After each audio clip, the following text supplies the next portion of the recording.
بسم الله الرحمن الرحیم. سلام. نور آغا نوریم د افغانستان د الکترونیکي زده کړو د انګریزي ژبې ښوونکی. هیله ده چې تاسې ټول جوړ او روغ اوسیږئ. زموږ څلورم درس ته په خیر راغلاست. هیله ده چې څلورم درس راسره تر پای پورې وګورئ. په تیر درس کې تاسو ته موږ د انګریزي ژبې د بې اوازه تورو 9 توري ویلي وه. پاتي توري د نن په درس کې زموږ سره یو ځای تعقیب کړئ. هیله ده چې د درس تر پای پورې راسره یو ځای واوسیږئ. راځئ د درس پر لور باندې. Pronunciation of consonant letters. د بې اوازه تورو تلفظ.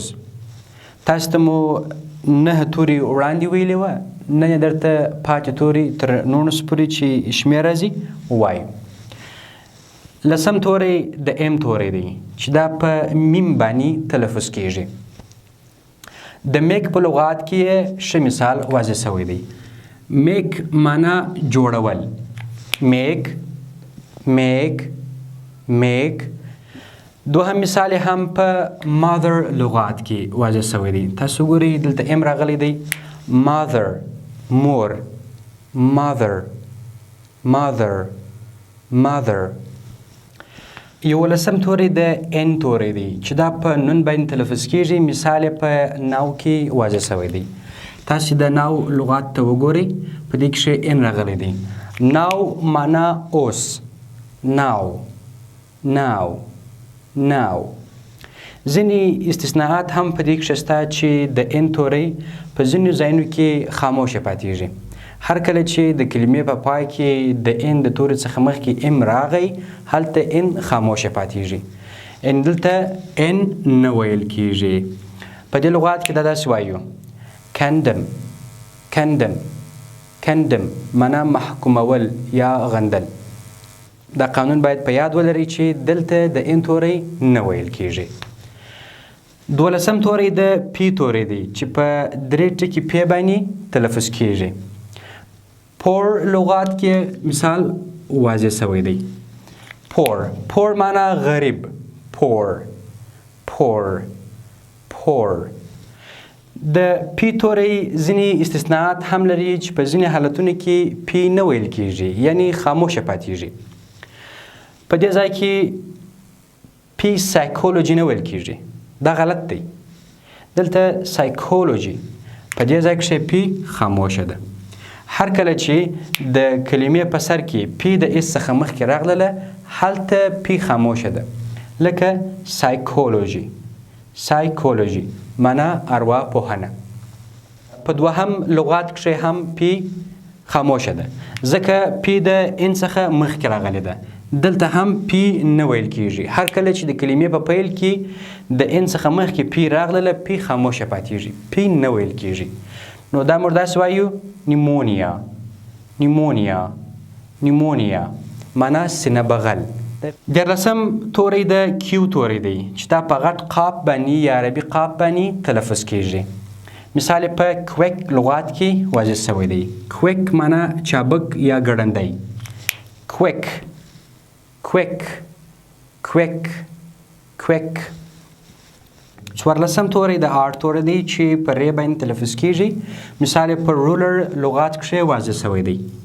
په لومړي سر او په آخر کې آر راغلی دی. دا رولر خطکش ته وایي. رولر رولر رولر. 15 توری د ایس توری دی چې دا په سین سی او په سوات باندې تلفظ کیږي. مثال په ساوند لغات کې واضح شوی دی. ساوند معنا आवाज. sound sound sound. 16 توری د ټي توری دی چې دا په ټي او په توا باندې تلفظ کیږي. مثال په ټیبل کې واضح شوی دی. ټیبل ټیبل معنا میز. ټیبل ټیبل ټیبل. او ځینې استثناءات هم لري چې هلته دا نه ویل کیږي یعنی خاموشه پاتېږي. مثال که چیرې د یو لغات په منځ کې د سی اچ څخه مخکې راغی هلته ټي خاموشه پاتېږي یعنی دلته ټي نه ویل کیږي.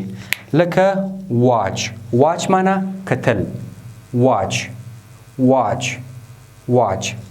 ولسم توری د وی توری دی چې دا خپله په وی باندې تلفظ کیږي. مثال یې په ووټ لغات کښې واضح سوی دی. لومړی وی راغلی ده. دا ووټ، ووټ معنا رایه ورکول. ووټ ووټ ووټ.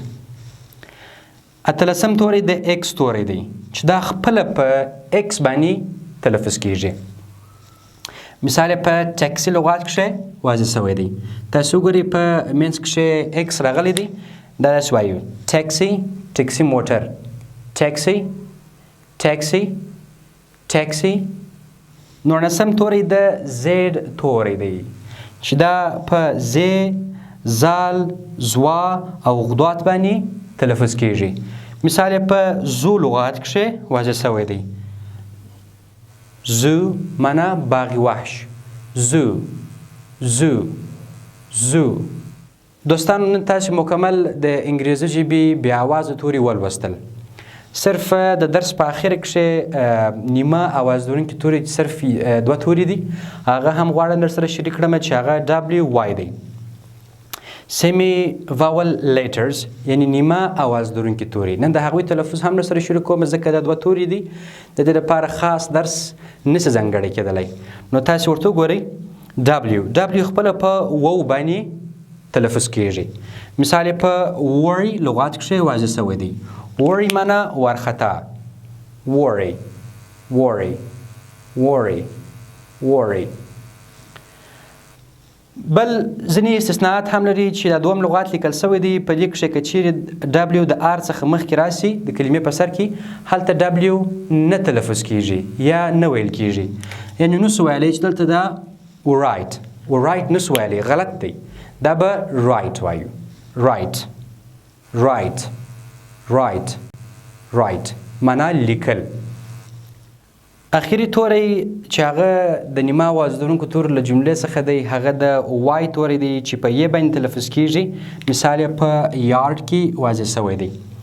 یارډ معنا انګړ یا غولی. انګړ د حویلۍ انګړ، هغه ته یارډ وایي.